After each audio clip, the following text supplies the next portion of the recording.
8월 24일 목요일입니다. 오늘 사주팔자를 살펴보니까 계묘, 경신, 을묘 일주입니다. 을묘는 가을의 화초와 같다 그래요. 을목은.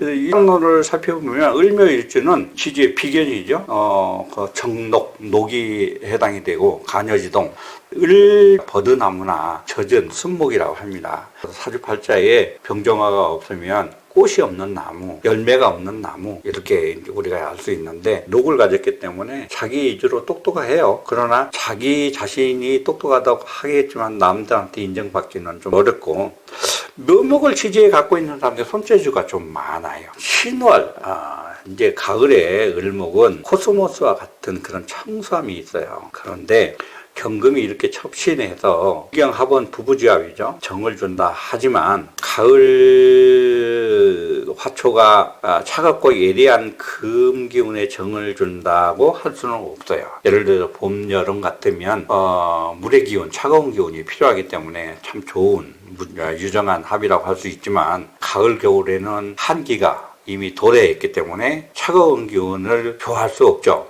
그리고 을목의 특징은 화초는 이 쇠나 아니면 쇠가 흉기에 해당이 되고 또 진금을 물상론으로는 보면 큰 바위나 돌멩이 이런 것 같아요. 그래서 을목이 그런 환경에서 자라기에는 적합하지 않기 때문에 무전한 합이라고 할 수 있습니다.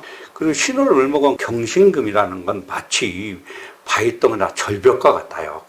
산에 등산을 가보면 이렇게 절벽, 바위 같은 사이에 나무가, 작은 나무가, 꽃나무 같은 것이 뿌리를 내리고 그 사이에서 애처롭게 자라고 있는 화초를 볼 수가 있어요. 마치 그러한 꽃과 같다. 그래서 대체적으로 이렇게 그 한기가 많고 금수의 기운이 가을목이 많게 되면 신체적으로 크게 성장하기가 어려워요. 절벽에 있는 나무들이 정말 키가 크고 무성하게 자라는 걸 볼 수 없잖아요. 대체적으로 마치 분재와 같이 키가 적고 아주 우리가 보기에는 이뻐 보여요. 그런데 분재 같은 나무들은 키가 적고 여 보이긴 하겠죠. 특별해 보이긴 합니다. 신체적으로 키도 작고 좀 그런 경우를 많이 확인할 수 있습니다. 그래서 그런 절벽 위에 뿌리를 내리고 살기에 매우 정말 옹색하죠.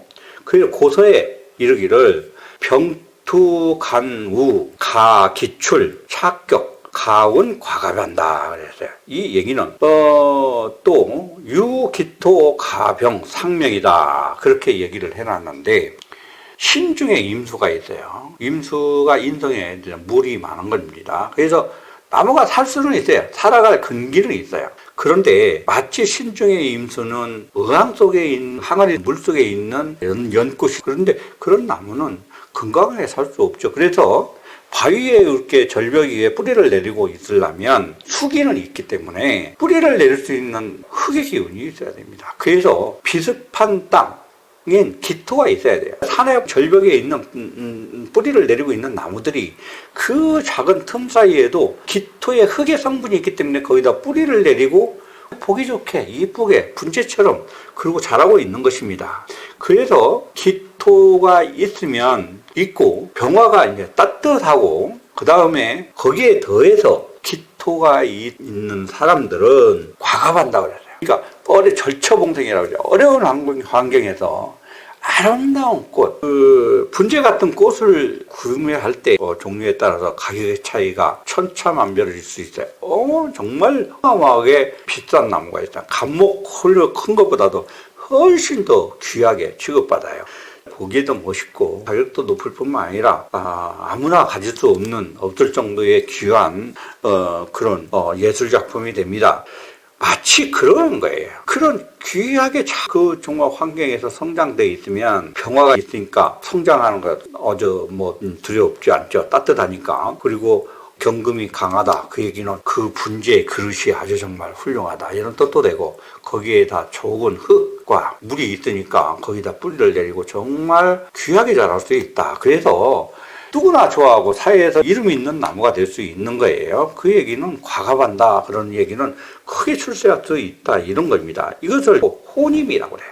기토 혼임이라는 것은 원래 칠살이 강하면 토가 있으면 토생금에서 오히려 흉할 것 같지만 그것은 단순한 생육을 얘기하는 것이고 이치는 경금이 신중에 임수를 갖고 있기 때문에 을목이 살기 위해서는 기토가 없으면 거기서 유리 같은 곳에 뿌리를 내릴 수 없잖아요. 절벽이 아무리 을목이 자생력이 강하다 하지만 절벽에 흙이 없는데 뿌리를 내릴 수는 없는 것입니다.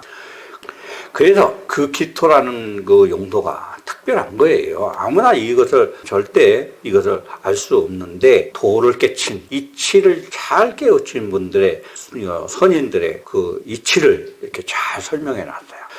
그래서 팔자에 개수가 있고 병화가 암장만 되어 있으면 경금이 적으면 기토를 쓰지 않아도 돼요. 개수하고 즉 살인상생되고 식신제살도 할 수 있으니까 기토가 없어도 성장은 할 수 있어요. 그러나 기토가 없게 되면 좋은 화초가 될 수 없기 때문에 작은 벼슬은 가능합니다. 그렇지만 크게 아주 성공하기에는 기토를 가진 팔자보다 부족하다. 그리고 만약에 이 팔자가 신월에 태어나서 병화가 없고 개수만 있으면 간목의 살인상생격이나 비슷한데 을목의 입장에서는 살인상생을 하겠죠. 개수가 있기 때문에 그런 사람들은 이제 대체적으로 인성의 용도가 있기 때문에 글재주가 참 좋다. 도필지명이라 해서 글을 써서 먹고 산다. 문이 된다든가 교육계로 진출한다든가 글재주로 먹고 사는 사람이에요. 만약 개수가 암장되고 병화 기토 모두 없는 사람 이런 사람들은 정말 평생 동안 고생하고 사는 평상인입니다. 살이 관살이 많다는 것은 힘든 일을 하고 산다는 뜻이에요. 그래서 일에 치여서 사는 사람이다. 고생하고 사는 거예요. 그 오늘 팔자를 살피면 개수가 투철했어요. 그러니까 일단 살인상생이 이루어졌기 때문에 도필지는 가능합니다. 그러나 병화 기토가 없으니까 고생을 하겠죠. 자기 수단이 없는 겁니다. 살인상생은 타협하고 산다고 그랬어요. 굴복하고 살아야 된다는데 그리고 을목이나 화초는 꽤 성장하는 것은 바람직하지 않아요. 꽃을 피워야 됩니다. 아름답게 꽃을 피워야 그 가치를 인정받아요. 그래서 병정화가 있어야 정말 좋은 능력을 갖고 복을 갖게 되는 겁니다. 그래서 오늘 출생하는 사람들은 시를 참조를 참 잘해야 되겠어요. 궁금하신 분들은 아래에 전화번호, 메일 번호가 있으니까 연락 주시면 성실히 답변하겠습니다.